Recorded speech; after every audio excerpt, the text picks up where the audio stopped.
जैसे मैं रहने लग गई तो फिर मेरी चाइना में जो लड़की थी उनसे मेरा रब्ता हुआ। उन्होंने मुझे बताया कि ये जो हैं ये फ्रॉड कर रहे हैं, ये मिसयूज़ करते हैं, ये मेडिसिन खिलाई जाती हैं कि ये हमें बेबी दें, ये बेबी सेल करते हैं, ये मारते हैं, ये अंडे खाने के लिए देते हैं। बहुत बुरे हालात हैं वहाँ पे, यहाँ पे मत आना।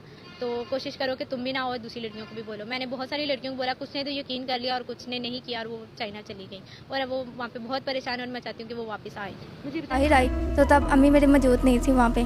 तो वहाँ पे जो पाकिस्तानी लड़कियाँ थी उन्होंने मुझे पूछा कि वो जो औरत तुम्हारे साथ आई थी वो कौन थी। मैंने उन्हें बताया कि वो मेरी अम्मी थी, वो काम पे अब। तो उन्होंने कहा वो तो बस यहाँ पे थोड़ी देर बैठी थी, वो चली गई है इनसे पैसे लेके। मैंने उनसे पूछा किस चीज़ के पैसे लेके गई है वो, तो उन्होंने मुझे बताया कि वो तुम्हें ना यहाँ पे चीनियों के पास बेच गई है। नमस्कार दोस्तों, आज फिर लेके आ गए आपके लिए एक और बेहतरीन वीडियो। आज हम आपको दिखाने वाले हैं पाकिस्तान और चाइना की दोस्ती का काला सच। बेशक पाकिस्तान और चाइना अभी अपनी दोस्ती के 70 साल पूरे होने का जश्न मना रहा है, लेकिन ये दोस्ती इनकी कुछ दोस्ती नहीं है, सिर्फ एक मतलब है। क्योंकि पाकिस्तान और चाइना के अंदर एक सौदा हो रखा है, ये कोई दोस्ती नहीं। पाकिस्तान से जो सुंदर सुंदर लड़कियाँ, मोस्टली उसमें क्रिश्चियन लड़कियों को जो है पाकिस्तान में चाइनीज़ के पास भेजा जाता है, या तो उन्हें शादी करके या फिर वहाँ पे उनको ले जाने के बाद उनसे गलत काम करवाए जाते हैं, जिसम फरोशी का काम उनसे करवाया जाता है। बच्चे अगर किसी चाइनीज़ को बीवी को बच्चे नहीं हो रहे तो पाकिस्तान की शादी करके बहाने से ले जाएगी लड़कियाँ, उनके लिए बच्चे पैदा करती हैं और बहुत ही बुरा व्यवहार उनके साथ वहाँ पे होता है। तो आज इस वीडियो में हमारे पास 2 लड़कियाँ हैं जिनके साथ एक घटना घटी है। एक तो उसकी माँ ने ही चाइनीज़ को बेच दिया था, तो वो अपने मुंह से अपनी आप बीती बताएंगी। तो चलिए आप उन्हीं के मुंह से सारी बातें जान लेते हैं कि क्या है ये पाकिस्तान और चाइना की दोस्ती का काला सच। मेरा नाम महक परवेज़ है, मैं फैसलाबाद से हूँ और मेरी भी चाइनीज़ के साथ शादी हुई थी। मेरी शादी ऐसी हुई थी कि मेरे रिलेटिव में शादी थी तो हम वहाँ पे गए थे। वहाँ पे चाइनीज़ मतलब जिसकी शादी थी उसकी शादी भी चाइनीज़ के साथ ही थी। तो वहाँ पे इन चाइनीज़ ने मुझे देखा और पसंद किया। फिर इन्होंने पिक्चर्स वगैरह ली, ब्राइड के साथ मेरी बैठी हुई की। तो फिर इन्होंने मतलब जो अंसबट जो हमारा हेड था उसको बोला कि ऐसे हमने ये लड़की में पसंद है, हमने इससे शादी करनी है। फिर अंसबट ने रिलेटिव में से नंबर लिया और मेरे घर वालों से कॉन्टैक्ट किया, फिर बातचीत की। मेरे घर वालों ने मुझसे बात की, मैंने कहा आप उनको आने दें, हम एक दफ़ा देखना चाहते हैं कि अगर सही हुआ तो हम शादी ज़रूर करेंगे। मैं अपने घर वालों को सपोर्ट करना चाहती थी, मतलब मेरी अच्छी थिंकिंग थी कि मेरा फ्यूचर बन जाएगा और मैं अपने घर वालों को सपोर्ट करूँगी, मेरे बहन भाई का अच्छा फ्यूचर होगा।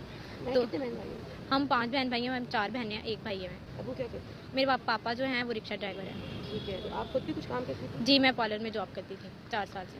ठीक है। जी, तो फिर वो ऐसे आए, उन्होंने मतलब देखा मुझे और पूछा गया कि तुम क्या करती हो। मैंने बताया कि मैं पार्लर में जॉब करती हूँ। फिर उन्होंने 3 लड़के थे, एक की तो हमने बात ही नहीं की। एक जो था वो एज में बहुत बड़ा था, वो टीचर था। फिर जिससे मेरी शादी हुई उसका कॉस्मेटिक का इन्होंने बिज़नेस बताया गया और फिर मुझे बताया गया कि उसकी टांग में थोड़ी प्रॉब्लम है, वो उसको चलने में थोड़ी प्रॉब्लम होती है। फिर उन्होंने मेरे साथ फ्रॉड ये किया कि वो एक साइड से पैरालाइज था। जब मेरी शादी हुई मुझे तब पता चला। मुझे पहले फील हुआ, पर जब मैंने पूछा शादी में भी मैंने पूछा तो मुझे बोला गया कि वो कंफ्यूज हो गया इसलिए। तो मैंने कहा ठीक है। पर शादी के बाद मुझे पता चला कि वो एक साइड से पैरालाइज है, मुझे लड़की ने बताया। और उसकी दिमाग की हालत भी ठीक नहीं थी और उसकी 2 शादियाँ पहले हुई थी और तीसरी मुझसे की गई। ये शादी कब हुई, कहाँ हुई और कैसे हुई? मेरी शादी फैसलाबाद में हुई और नवंबर की 19 को हुई और ये कोयलिया मार्की थी जहाँ पे मेरी शादी हुई। कहाँ पे, घर में हुई या चर्च में हुई, किस तरह? ये मार्की थी, वहाँ पे पास्टर भी इनका अपना था। इतना टाइम नहीं देते कि हम अपना पास्टर या फादर अरेंज करें और कुछ भी मतलब इन्फॉर्मेशन दें। जी ठीक है, तो उसमें चर्च नहीं गई आप? नहीं, वहाँ हमें चर्च नहीं, हमने बोला था कि हम चर्च में शादी करना चाहते हैं। इन्होंने बोला इतना टाइम नहीं है, हमने लाहौर जाना है तो चर्च में नहीं, आप हॉल में कर लें।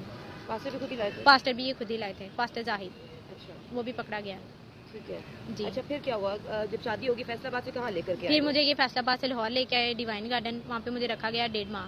मुझे शादी के दूसरे दिन पता चल गया कि ये क्रिश्चियन नहीं है। फिर मैं जैसे मैं रहने लग गई तो फिर मेरी चाइना में जो लड़की थी उनसे मेरा रब्ता हुआ। उन्होंने मुझे बताया कि ये जो हैं ये फ्रॉड कर रहे हैं, ये मिसयूज़ करते हैं, ये मेडिसिन खिलाई जाती हैं कि ये हमें बेबी दें, ये बेबी सेल करते हैं, ये मारते हैं, ये अंडे खाने के लिए देते हैं। बहुत बुरे हालात हैं वहाँ पे, यहाँ पे मत आना।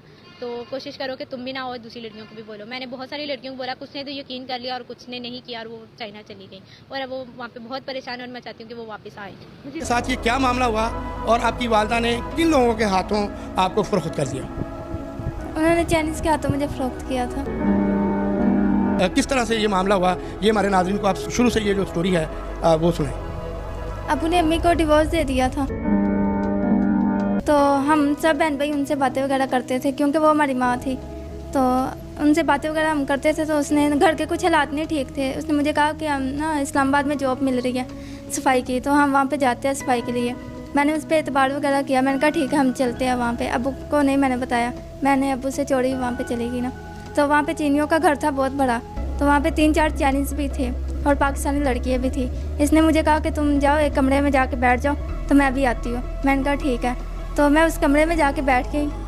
इसने पता नहीं चीनियों के साथ क्या बात की क्या बात नहीं की, उस बात का मुझे नहीं पता।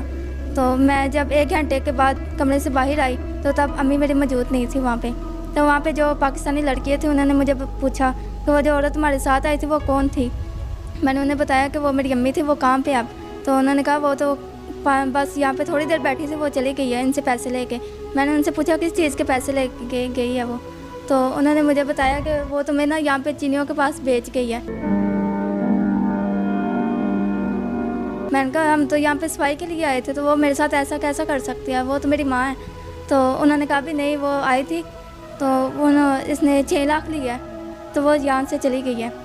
मैं वहाँ पे बहुत ज़्यादा परेशान हो गई और रोना शुरू हो गई वहाँ पे। तो उन्होंने मुझे बताया अब रोने का कोई फ़ायदा नहीं है, तो तुम परेशान ना हो, हम तुम्हारा साथ देंगे। मैं वहाँ पे 15 दिन रही हूँ।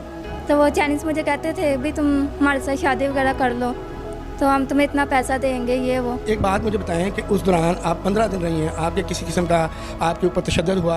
हाँ जी, उन्होंने मुझसे कहा ना कि तुम शादी कर लो, या तुम हमारे साथ वैसे ही रह लो, हम तुम्हें इतना पैसा देंगे, तुम्हारे घर वालों को इतना पैसा देंगे। तो पर मेरी ऐसी कोई सोच नहीं थी। मैंने उन्हें बताया मैं यहाँ पे काम के लिए आई हूँ, तो मैं यहाँ पे काम करूँगी तो फिर चली जाऊँगी। मैंने कहा मैं नहीं ये काम कर सकती और ना ही अभी मेरी शादी की सोच है, तो मैं आपको और लड़कियों से मिलवा सकती हूँ। ये किस तरह से आपको ख्याल आया कि आप उनको और लड़कियां भी प्रोवाइड कर सकती हैं, मिलवा सकती हैं? जो वहाँ पे लड़कियाँ रहती थी ना उनके साथ, उन्होंने मुझे बताया था, क्योंकि उन्होंने मुझे कहा कि हम तुम्हारा साथ देंगे, तुम अच्छी लड़की हो, घरेलू लड़की हो। तो उन्होंने मुझे कुछ तस्वीरें वगैरह सेंड की, वो मेरी दोस्त से बन गई। उन्होंने अपनी दोस्तों की मुझे तस्वीरें वगैरह सेंड की, तो उनके नंबर वगैरह भी दिए। फिर मैंने वो तस्वीरें चीनी लोगों को दिखाई, तो उन्होंने कहा भी ठीक है हमें ये लड़की पसंद है। फिर वीडियो कॉल पे बात वगैरह भी करवाई। फिर उन्होंने कहा भी ठीक है ना, तुम ये सफाई वगैरह कर लो, अपने पैसे ले लेना और तुम जाके उन्हें ले आना लाहौर से। मैंने कहा ठीक है। तो उन्हें इसी तरह ना मुझ पर एतबार वगैरह हो गया। मैंने 2-3 दिन के बाद वीडियो कॉल पे लड़कियों से बातें वगैरह करवा देनी। मैंने कहना भी ठीक है। मैं वहाँ से निकली, फिर अपनी जान बचा के ना, बहुत मुश्किल से मैं वहाँ से निकली। तो हाँ जी दोस्तों, आपने पूरा वीडियो देख लिया और दोनों इन लड़कियों के मुंह से आपने सुन लिया कि पाकिस्तान से जब लड़कियां चीन जाती है या उनको भेजा जाता है ज़बरदस्ती, वो अपनी खुशी के साथ नहीं जाती है वहाँ। या तो उन्हें पैसे के लालच में उनको भेजा जाता है, या फिर उन्हें दुखी होकर अपनी परिवार की सलामती के लिए, अपनी परिवार के पालन पोषण के लिए उन्हें चाइना जाना पड़ता है। और ये काम बहुत ही बड़े लेवल पर चल रहा है। इनमें से कुछ लड़कियाँ जो पाकिस्तान की है और चाइना से भाग कर वापस आ चुकी है, और उन्होंने वहाँ पे बताया है कि हमारे पास क्या क्या हालात वहाँ पे हमारे साथ होता है, कैसे हमारे साथ बदसलूकी की जाती है। तो दोस्तों ये है पाकिस्तान और चाइना की दोस्ती का काला सच। अगर आप इसके बारे में और वीडियो चाहते हैं तो आप हमें कमेंट कीजिए, हम इसके बारे में डीप वीडियो लेकर के ज़रूर आएंगे। और ऐसी वीडियो अगर आपको पसंद आए, आपको जो हम सच्चाई बताते हैं, तो प्लीज़ कमेंट में ज़रूर लिखिए और हमारे चैनल NXG न्यूज़ को सब्सक्राइब करके बेल आइकन को बटन को दबा ली। मिलते हैं नेक्स्ट वीडियो में, तब तक के लिए जय हिंद।